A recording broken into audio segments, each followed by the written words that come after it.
Bonjour à tous. Alors, aujourd'hui, je vais aborder un des thèmes les plus importants de la rupture amoureuse et paradoxalement un des plus rarement traités. Il s'agit de la suradaptation. Alors, suradaptation, c'est l'une des causes les plus fréquentes en effet de rupture amoureuse, comme nous allons voir. Mais pour bien comprendre ce processus, commençons par l'adaptation. Qu'est-ce que l'adaptation?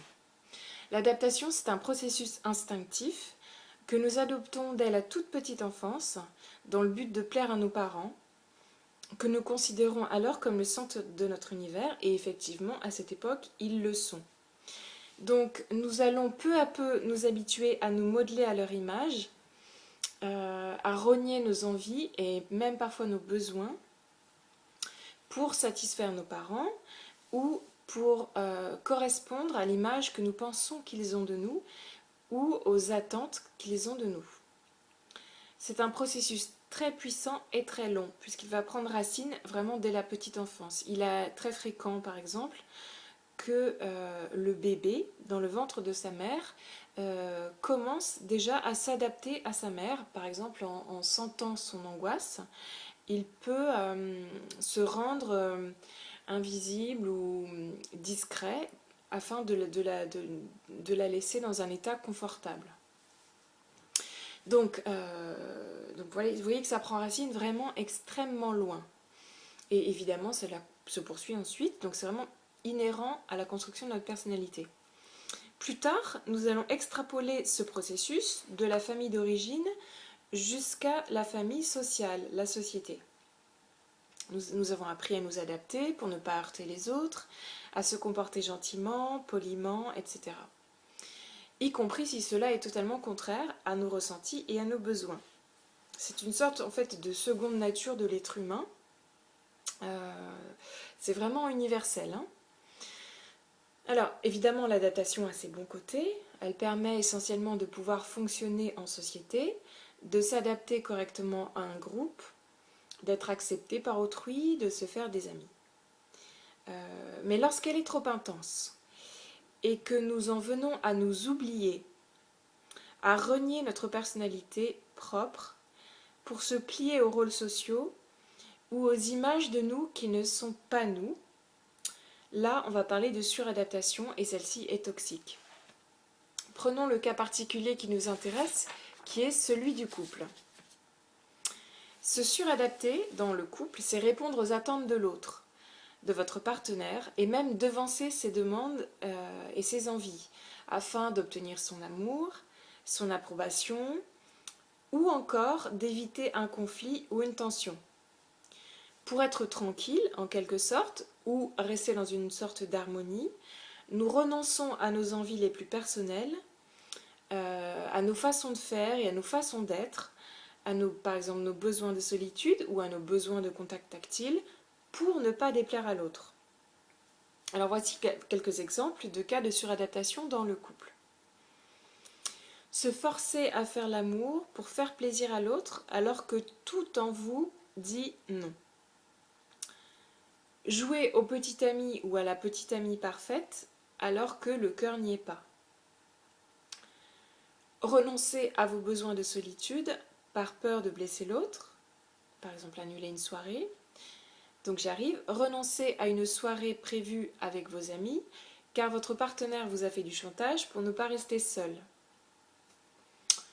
Ou encore, vous comporter comme un sauveur et porter toute votre attention à satisfaire les besoins de l'autre pour l'aider, pour le ou la rendre heureuse.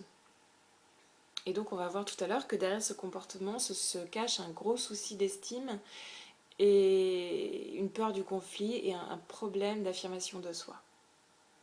Donc voilà, vous avez compris que la suradaptation est le stade toxique du compromis qui lui en serait la partie saine. Il est évident que dans ces conditions, le couple va exploser un jour ou l'autre.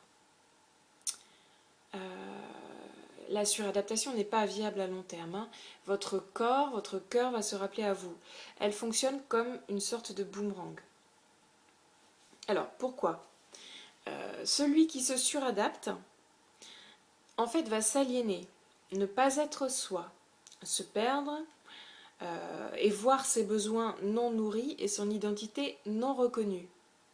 Et alors là, son estime de soi va indéniablement baisser. Il va peu à peu ressentir une grande colère intérieure liée à une frustration. Et ça, il ne peut l'éviter. C'est-à-dire que même en se raisonnant, en se disant qu'il fait cela pour le bien du couple, ça ne tiendra pas. Son identité, son corps va le rattraper tôt ou tard. Et heureusement.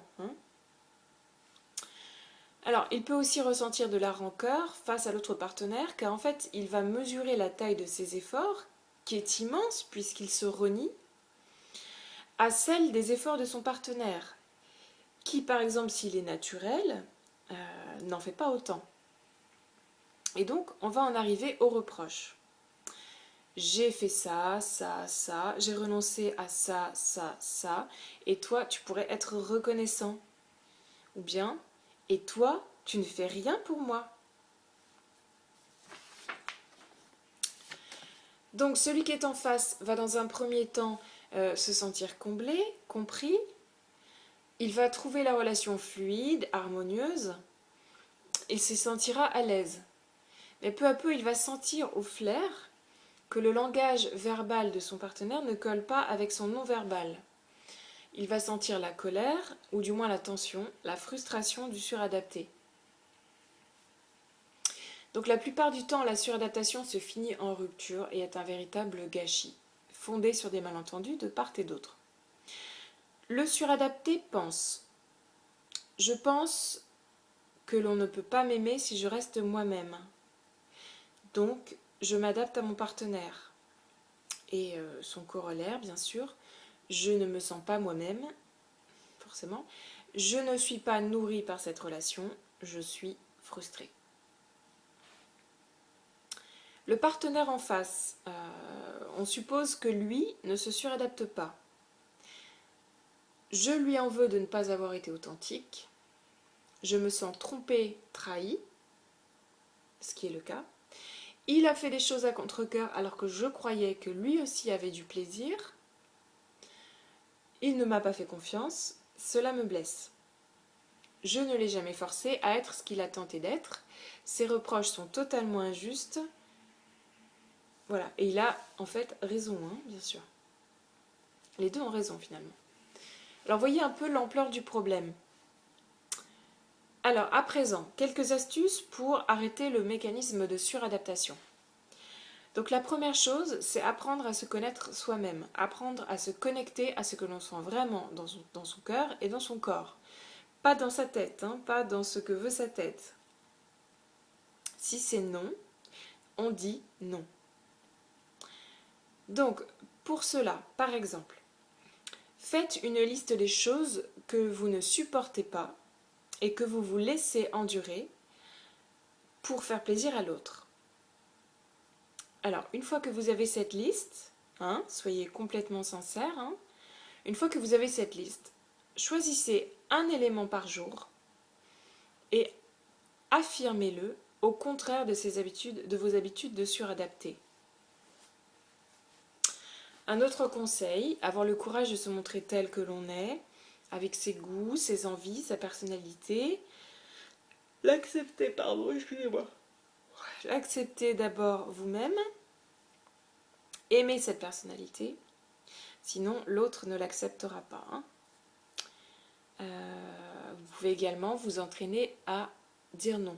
C'est-à-dire qu'un ami peut vous demander un service que vous seriez d'accord de rendre, que vous pouvez rendre, vous avez le temps de le rendre.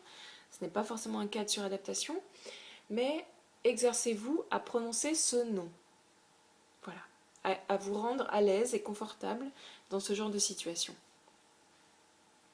Voilà, alors c'est vraiment un processus essentiel à mettre en évidence chez vous et à démonter petit à petit. Et ça va vous permettre d'avoir une véritable relation de couple qui sera authentique, qui sera épanouie et qui n'a pas de risque de s'effondrer puisque vous allez à chaque fois être vous-même, exprimer vos frustrations quand vous en avez, exprimer vos désirs lorsque vous en avez. Voilà, donc vous mettez toutes les chances de votre côté que la relation fonctionne et parce qu'on ne sait jamais ce qu'une relation peut fonctionner ou non, hein, quelle que soit notre sincérité. Vous vous assurez en tout cas de vous porter de l'estime à vous-même. Voilà. Et ça, c'est vraiment le plus important. Alors je vous dis bon courage pour cet exercice et à bientôt pour une prochaine vidéo. Au revoir.